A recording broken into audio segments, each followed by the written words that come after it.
রাজনীতিই বুঝো না, তোরা মেয়েদের সাথে আড্ডা মারার মজাটাই তো বুঝো না।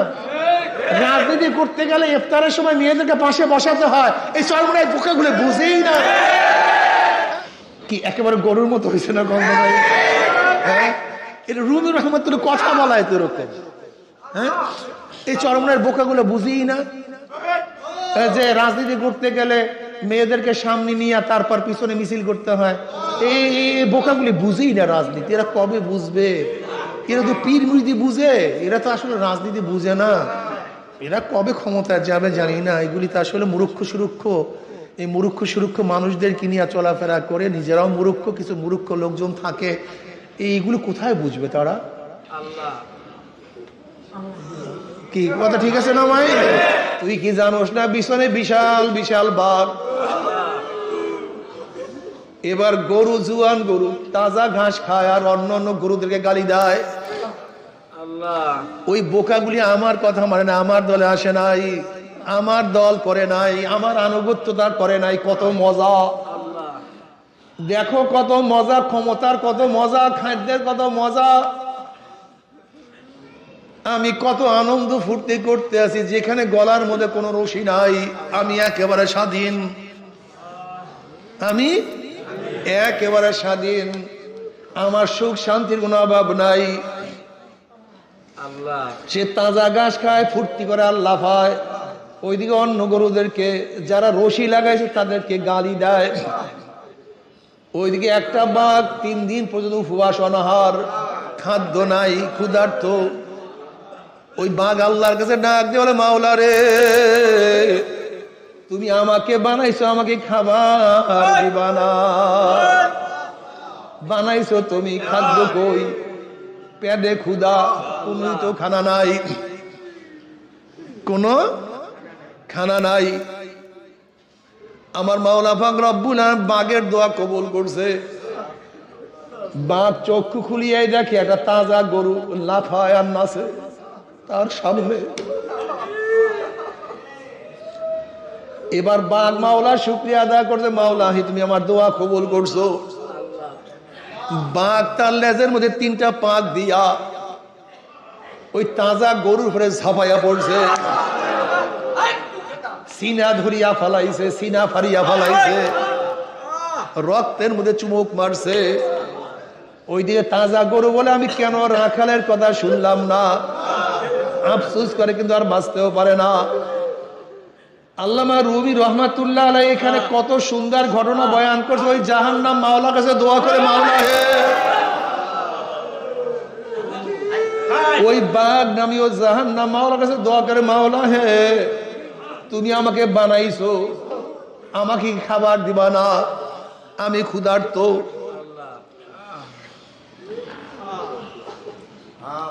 আমি উপবাস। তাকাদু তামাইয়াজু মিনাল গায়জি কুল্লামা উলকিয়া ফিহা ফাউজুন সাআলাহুম খাজানাতুহা আলাম ইয়াতিকুম নাযীর ক্বালু বালা ক্বাদ জাআনা নাযীরুন ফাকাযযাবনা ওয়া কুল্না মা নাযালাল্লাহু মিন শাইইন ইন আনতুম ইল্লা ফি দালালিন কাবীর ওয়া ক্বালু লাউ কুন্না নাসমাউ আও নাআকিলু মা কুন্না ফি আসহাবিস সাইর। এই ঘটনার সাথে দেখেন কোরআন কিভাবে মিলিয়ে যায়।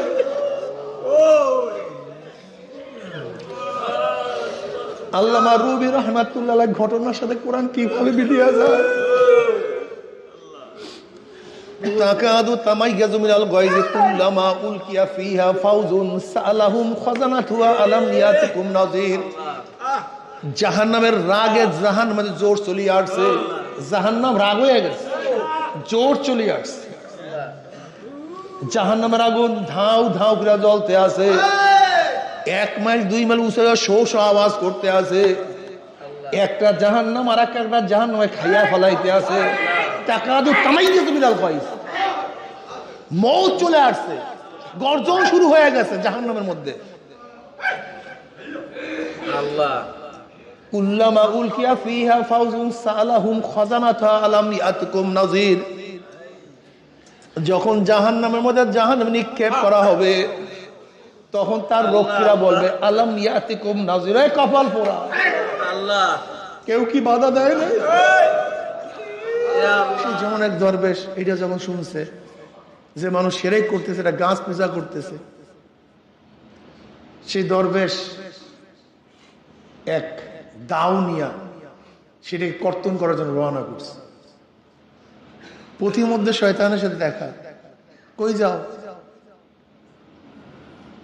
বলে এই গাছটাকে কাটবো, মানুষ শিরক করে পূজা করে, কেটে ফেলবো। তোমার দরকারটা কি? আল্লাহ পাক কোন নবীকে তো নাজিল করতে পারতেন, এইটাকে কাটার জন্য তোমাকে তো দায়িত্ব দেওয়া হয় নাই। আল্লাহ পাক কোন নবীর মাধ্যমে তো কাজটা নিয়ে নিতে পারতেন। তোমার দরকারটা কি? তুমি তো আর শিরক করো না। যারা করতেছে করতেছে, যারা করবে না করবে না। এই গাছটা তোমার কাটার দরকারটা। এবার ওই বুজুর্গ বলতেছে তোমার ফাজলামির দরকার নেই, কথাবার্তার দরকার নেই, মুখে কাটবই। রওনা করছে। এবার বুজুর্গর সাথে মারামারি শুরু হয়ে গেছে, কুস্তে কুস্তি শুরু হয়ে গেছে শয়তানের সাথে। বুজুর্গ শয়তানকে নিচে ফেলায় দিচ্ছে। এবার শয়তান বলছে আপুসের মধ্যে কথা শোনো, তুমি আপুসের মধ্যে কথা শোনো, আমাকে ছাড়ো, আমি তোমাকে কয়েকটা কথা বলবো। বলে কি বলো? বলতেছে আচ্ছা বলো তো, তুমি গাছটা কেটে ফেলবা, বুঝলাম, তার মানুষকে আর একটা গাছ লাগাতে পারে না। এই গাছটা তুমি কাটবা, আর একটা গাছও তো তারা লাগাতে পারে। এইটা যেরকম লাগায় তারা শিরক করা শুরু করছে, আর একটা গাছ রোপণ করে তারা শিরক করতে পারে। এতে ফায়দাটা কি হবে আমাকে বলো? এতে লাভটা কি হবে? এটা কাজ করো, শোনো, এটা কাজ করো। তুমি গরিব মানুষ, ভুখা, খেতে পারো না, তুমি দান সৎকার সওয়াব সম্পর্কে ভালো জানো। দান করলে কত সওয়াব, সৎকার করলে কত সওয়াব, মানুষ উপকার করলে কত সওয়াব। আমি তোমাকে একটা কথা বলি, শোনো, তুমি এই সমস্ত ফালতু কাজ বাদ দিয়া আমি তোমাকে প্রতিদিন 3টা দিরহাম দেব। 3 দিরহাম। এই 3 দিরহামের মাধ্যমে তুমি নিজেও খেতে পারবা, উদ্ধৃত টাকা মানুষকে দান করতে পারবা। আর মানুষ যেই কাজ করতেছে ওরা ওদের কাজ করতে দাও, তুমি বন্ধ করলে আর একটা গাছ লাগাবে। বরং তুমি যে আস্তে আস্তে তাদেরকে দান করো, ফিরাতে পারবা দাওয়াতের মাধ্যমে। বুজুর্গ বলছে আসলে তো কথা ঠিক, আমি এই গাছটা কাটবো, তারা তো আর একটা গাছ লাগাবে। আর আমি যদি দান সৎকা করি এ তো অনেক বেশি ফায়দা। আর আমি কামাই রোজগারের জন্য বাহিরে নামতে হয়, আর যদি কামাই রোজগারের জন্য বাহিরে নামতেই না হয়, সারাদিন ইবাদতের মধ্যে মগ্ন থাকতে পারবো। খুব ভালো, ঠিক আছে। বল তোমার কোন টেনশন নাই, তোমার বিছানার বালিশের নিচে প্রতিদিন 3টা দিরহাম পাবা, যাও। বুজুর্গ ঘরে চলে আসছে। আসলে রাত্রে দেখে তার বালিশের নিচে 3টা দিরহাম, 3 দিরহাম। বুজুর্গ খুবই খুশি, নিজেও কিছু খাইলেন, মানুষকে দান সৎকা করলেন, ইবাদতের মধ্যে মগ্ন ছিলেন। পরের দিন দেখে হ্যাঁ ওয়াদা অনুযায়ী 3 দিরহাম আছে। বুজুর্গ ভালোই, খুব চমৎকার একটা ব্যাপার হয়ে গেছে, খুব চমৎকার। 3য় দিন দেখে টাকা নেই, 3য় দিন দেখে আর মেজাজ খারাপ। হ্যাঁ ওয়াদা খেলাফ করছো, কি করছো? ওয়াদা খেলাফ করছো। আবার দাও নিয়া গাছ কাটার জন্য রওনা করছে। পথিমধ্যে শয়তানের সাথে আবারও দেখা, কই যাও? বলে গাছ কাটতে যাই, তোমার ওয়াদা খেলাফ, তুমি ফালতু মানুষ, মিথ্যা কথা বলো। বললাম তোমাকে গাছ কাটতে দেবো না, তোমাকে গাছ কাটতে দেব না। আপনাদের বিশ্বাস হয় না যে গাছের পূজা মানুষ করে? এটা ইহুদিদের থেকে শুরু হয়েছে। এইটি গিয়ে দেখবেন বাইজিদ বুস্তামি, চিটাগের বাইজিদ বুস্তামি গিয়ে দেখবেন একটা গাছের মধ্যে সুতা বাঁধে, দেখছেন কি নামে যাই না, সুতা বাঁধতে বাঁধতে এটার অবস্থা কেরাসিন লাগিয়ে ফেলাইছে। এটা ইহুদিদের একটা চাল, গাছের সুতা বাঁধলে সমস্ত তার মাকসাদ পূর্ণ হয়ে যায়। এই পূজা করে তারা। এবার মারামারি শুরু হয়ে গেছে, কিন্তু কারবারটা কি হয়েছে, এবার শয়তান বুজুর্গকে পরাজিত করছে, নিচে ফেলাইয়া দিচ্ছে শয়তান বুজুর্গকে। এবার শয়তান বিজয় হয়েছে, বুজুর্গ পরাজিত হয়েছে। শয়তান গালেব, বুজুর্গ মাগলুব। এবার বুজুর্গ বলছে আমাকে ছেড়ে দাও, ঘটনা কি বলো? গতবার তুমি আমার সাথে পারো নাই, আমি তোমাকে পরাজিত করছি, আর এইবার তুমি আমাকে পরাজিত করছো, কারণটা কি? এর কারণটা কি? কি একটা ব্যাপার আছে কি নেই? প্রথমবার কে পরাজিত করছে? কে পরাজিত করছে? কাকে করছে? আর এবার কে পরাজিত হয়েছে? কে পরাজিত করছে? ঘটনা কি বলো? ঘটনাটা কি বল? আগেবার আমি পারলাম, তুমি পারো নাই, এবার আমি পারলাম না, তুমি পারছো, কারণটাকে বলো। এইবার শয়তানের কথাটা মনে রাখতে হবে, এইটা হলো আসল কথা। এবার শয়তান বলছে, দেখো প্রথমবার তোমার মধ্যে ইখলাস ছিল,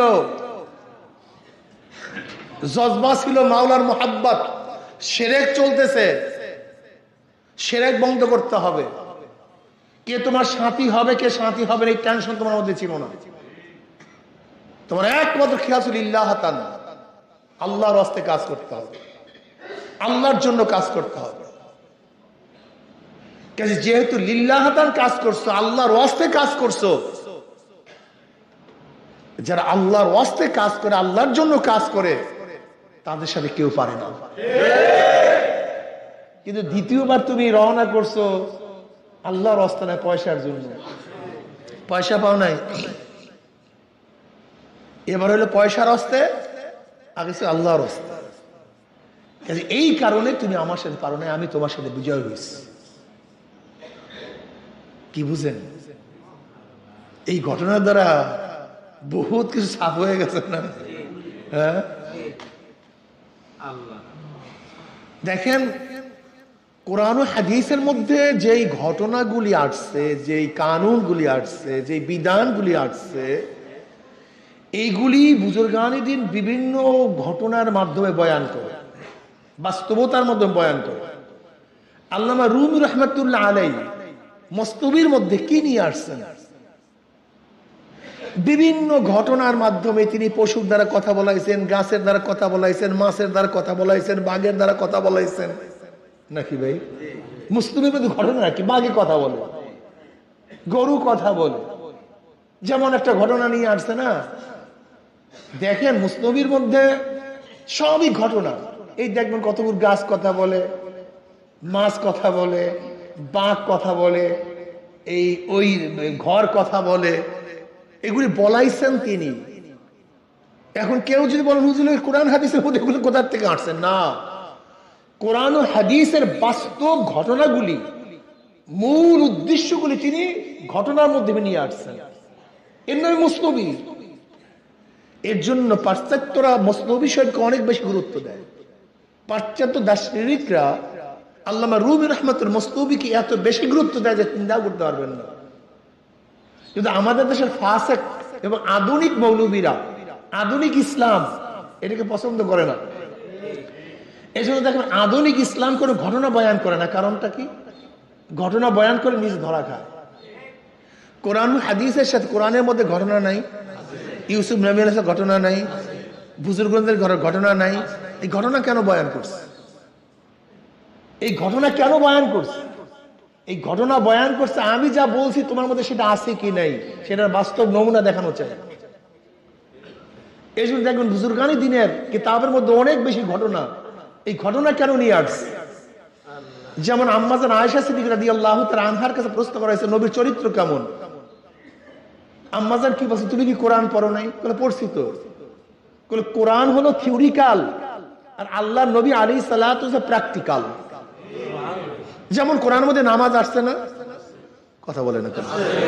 নামাজ কিভাবে পড়বে এটা প্র্যাকটিক্যাল নবী আলাইহিস সালাতু ওয়াস। কোরআনের মধ্যে রোজার কথা আসছে না, প্র্যাকটিক্যাল নবী আলাইহিস সালাম রোজা রাইখে দেখাইছেন কিভাবে রোজা রাখতে হয়।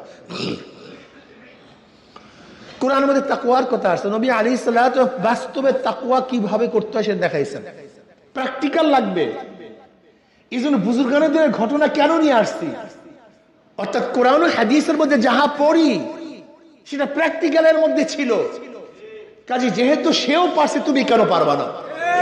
তুমি কেন পারবা না? এই হলো মূল ব্যাপার।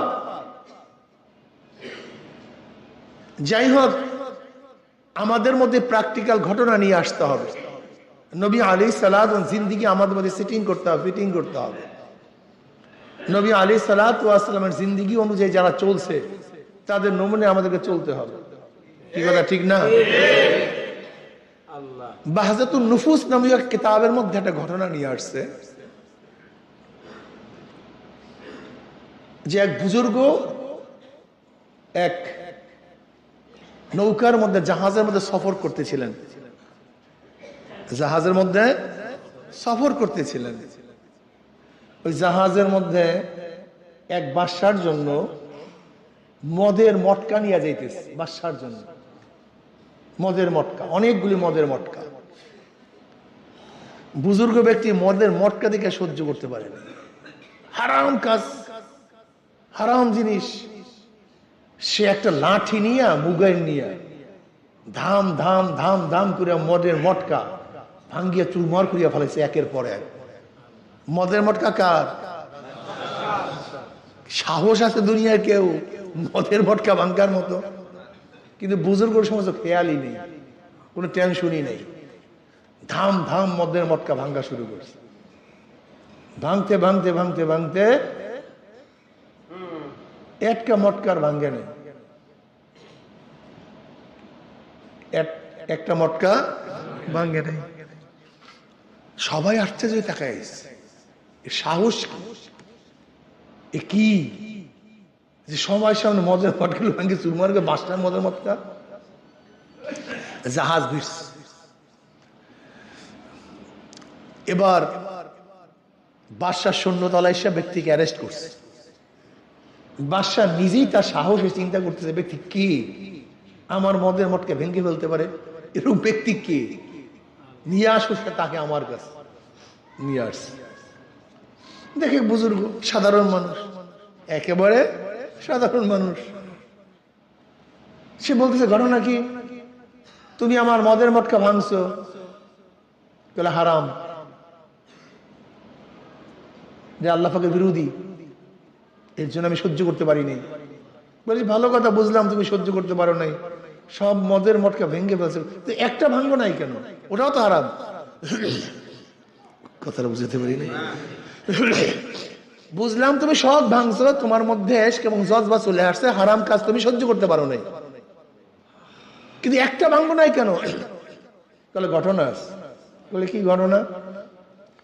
বলে আমি সব মদের মটকা ভেঙে ফেলছিলাম আল্লাহর রেজা, আল্লাহর সন্তুষ্টির জন্য, কিন্তু হঠাৎ আমার মধ্যে ওজব চলে আসছে যে আমি কত বড় বীর, আমি কত ভালো কাজ করতে, আমাকে মানুষ কত প্রশংসা করতেছে। যখনই আমার মধ্যে ওজব চলে আসছে, আমি ভালো কাজ করি, চিন্তা করতে পারছেন কত সূক্ষ্ম? হ্যাঁ, চিন্তা করা যায়, চিন্তা করা যায়। যখন আমার মধ্যে ওজব চলে আসছে, আমি ভালো কাজ করতেছি, এখন আমি চিন্তা করতেছি এই মদের মটকাটা ভাঙলে লিল্লাহ তাআলা হবে না, এটা আল্লাহর জন্য হবে না, এটা নফসের জন্য হবে, এই জন্য এটা ভাঙ্গি নেই। বুঝেন তরিকাত পন্থীরা? জোয়ারে গাও ভাসায় দিয়েন না, তরিকাত পন্থীরা জোয়ারে গাও ভাসাতে পারে না। জোয়ারে তরিকাত পন্থীরা চলে না, আল্লাহর জোয়ারে চলে না। আল্লাহ সবসময় জোয়ারের বিপরীতে চলে। নবী নূহ আলাইহিস সালাতু ওয়াস সালামের কওমের জোয়ারে তিনি চলেন নাই, কওমের বিপরীতে চলছেন। নবী ইব্রাহিম আলাইহিস সালাতু ওয়াস সালাম কওমের জোয়ারে চলেন নাই, কওমের বিপরীতে চলছেন। নবী মূসা আলাইহিস সালাতু ওয়াস সালাম কওমের জোয়ারে চলেন নাই, কওমের বিপরীতে চলছেন। ঈসা আলাইহিস সালাতু ওয়াস সালাম কওমের জোয়ারে চলেন নাই, কওমের বিপরীতে চলছেন। আমার নবী আলাইহিস সালাতু ওয়াস সালাম তার কওম, তার বংশ, তার গোষ্ঠী, তার জাতির অনুকূলে চলেন নাই, বরং শুরুটাই হয়েছে বিপরীত। নাকি ভুল বললাম ভাই? হ্যাঁ, ইসলাম ভিন্ন জিনিস, দিন ভিন্ন জিনিস, ইমান ভিন্ন জিনিস, আর জোয়ার ভিন্ন জিনিস। জোয়ারে গাও ভাসানো ভিন্ন জিনিস, জোয়ারে গাও ভাসানো ভিন্ন। ভাই ইসলাম তো এখন বর্তমানে বুঝাও কঠিন। আমাদেরকে মাজ্জুব বলবে, আমাদেরকে পাগল বলবে, কিন্তু কঠিন তো মাসালা।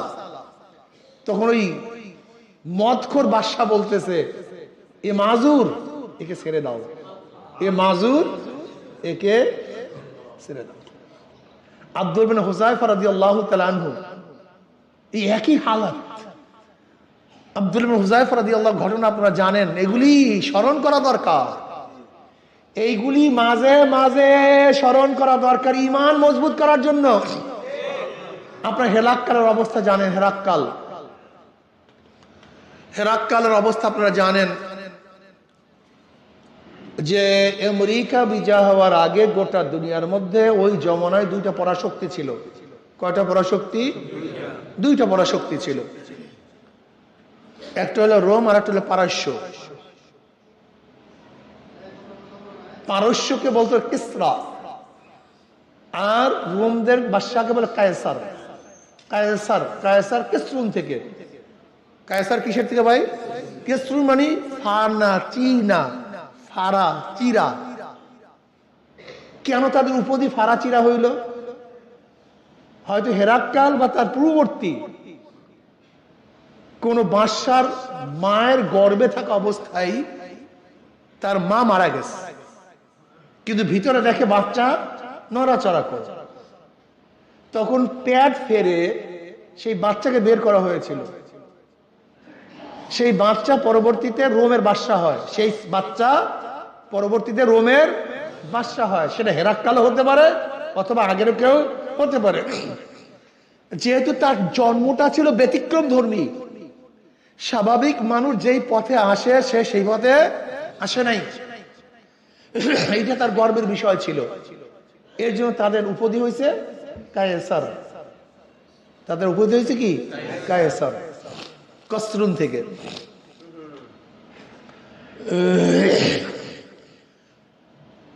আর রোমের বাদশা ছিল কায়সার, আর পারস্যের বাদশার উপাধি ছিল কিসরা। যেরকম মিশরের বাদশার উপাধি ছিল ফেরাউন। এই দুই বাদশার মধ্যে সব সময় লাগালাগি, মারামারি, কাটাকাটি চলতেই থাকতো সব সময়। দুইটাই পরাশক্তি, তো দুইটা চরম পরাশক্তি।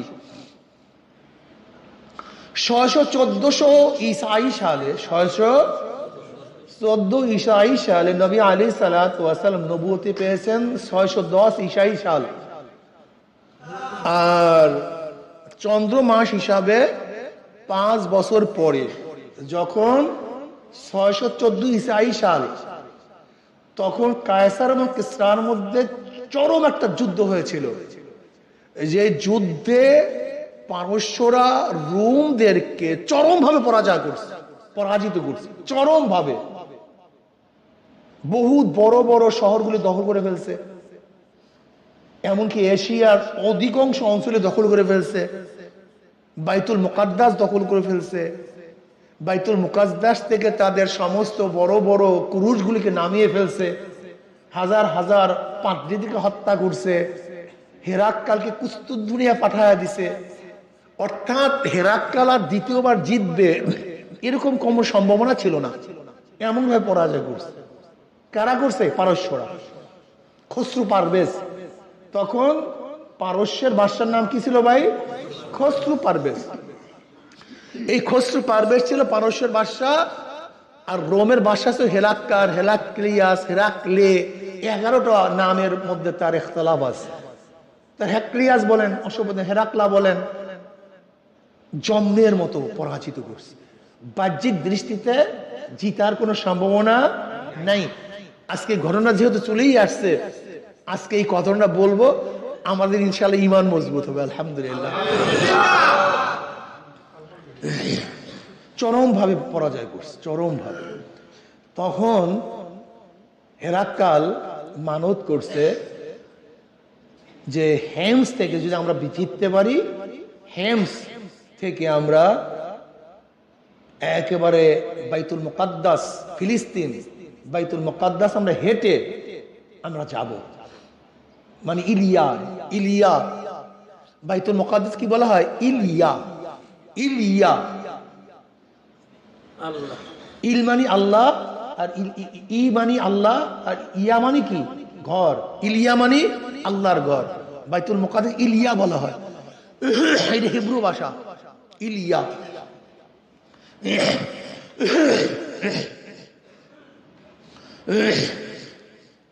এটা কত সনে বলছিলাম? 614। এটা কোন সন? নবুয়তের তখন ৫ম বৎসর। আর আপনারা জানেন পারস্যরা ছিল মজুসি, মোশেক, আর কুরাইশরা ছিল মোশেক। মোশেক জিতলে মোশেকরা খুশি হয়। আর হেরাক্কাল ছিল আহলে কিতাব, আর মুসলমানও ছিল আহলে কিতাব। আহলে কিতাব জিতলে আহলে কিতাবরা খুশি হয়, মোশেকরা জিতলে মোশেকরা খুশি হয়। কথা বুঝাতে পারছি? এবার জিতছে কারা? মোশেকরা। ঠকছে কারা? আহলে কিতাবরা। এর জন্য কাফেররা খুবই খুশি আর আহলে কিতাবরা খুবই বেজার। এবার কাফেররা মুসলমানদেরকে টিটকারি করে, কি তোমাদের কিতাবদারি ভাইদের অবস্থা নাকি জমের মতো পরাজিত করছে। যেরকম আমাদের মুজুসি ভাইরা তোমাদের আহলে কিতাবদেরকে পরাজিত করছে, আমরাও তোমাদেরকে অচিরেই পরাজিত করব। টিটকারি করতেছে। কি বলছিলাম? এমন ভাবে পরাজিত করছে, দ্বিতীয়বার জেতার কোনো সম্ভাবনা নাকি আছে? কোন সম্ভাবনা নাই। ওইদিকে আল্লাহ পাক রব্বুল আলামিন সেই মুহূর্তেই সূরা রুমের মধ্যে আয়াত নাযিল করছে, আলিফ লাম মিম গুলিবাতির রুম ফি আদনাল আরদি ওয়া হুম মিন বাদি গলাবিহিম সায়াগলিবুন ফি বিদ'i সিনিন। সুবহানাল্লাহ। কোরআন, কোরআন কি জিনিস! আলিফ লাম মিম গুলিবাতির রুম, রুমেরা পরাজিত হয়েছে ফি আদনাল আরদ, নিকটতম স্থানে, ওহুম মিন বাদি গলাবিহিম সায়াগলিবুন, অচিরেই তারা বিজয় অর্জন করবে, ফি বিদ'i সিনিন, কয়েক বছরের মধ্যে। এই আয়াত নাযিল হয়েছে নবুয়তের ৫ম বছর, ৬১৪ ঈসাই সালে। যখন রুমিরা চরম ভাবে পরাজয়, জিতার কোনো সম্ভাবনা, বাহ্যিক দৃষ্টিতে জিতার কোনো সম্ভাবনা নাই, এই সময় স্রোতের বিপরীতে কোরআন আয়াত নাযিল করছে। কিসের বিপরীতে? জোয়ারের বিপরীতে, স্রোতের বিপরীতে কোরআন আয়াত নাযিল করে দিয়েছে। আলিফ লাম মিম গুলিবাতির রুম ফি আদনাল আরদ ওয়া হুম মিন বাদি গলাবিহিম সায়াগলিবুন ফি বিদ'i সিনিন। বাস। এবার আবু বকর রাদিয়াল্লাহু তাআলা ঈমানের জোশে, ঈমানের জোশে কাফেরদের সাথে বাজি ধরছে, তোমরা আমাদেরকে টিটকারি করো। আল্লাহ পাক কোরআনের মধ্যে আয়াত নাযিল করছে যে কয়েক বছরের মধ্যে রুমিরা জিতবে। যাও, আমি চ্যালেঞ্জ দিলাম, ৩ বছরের মধ্যে রোমিকরা পারস্যদের উপরে বিজয় অর্জন করবে।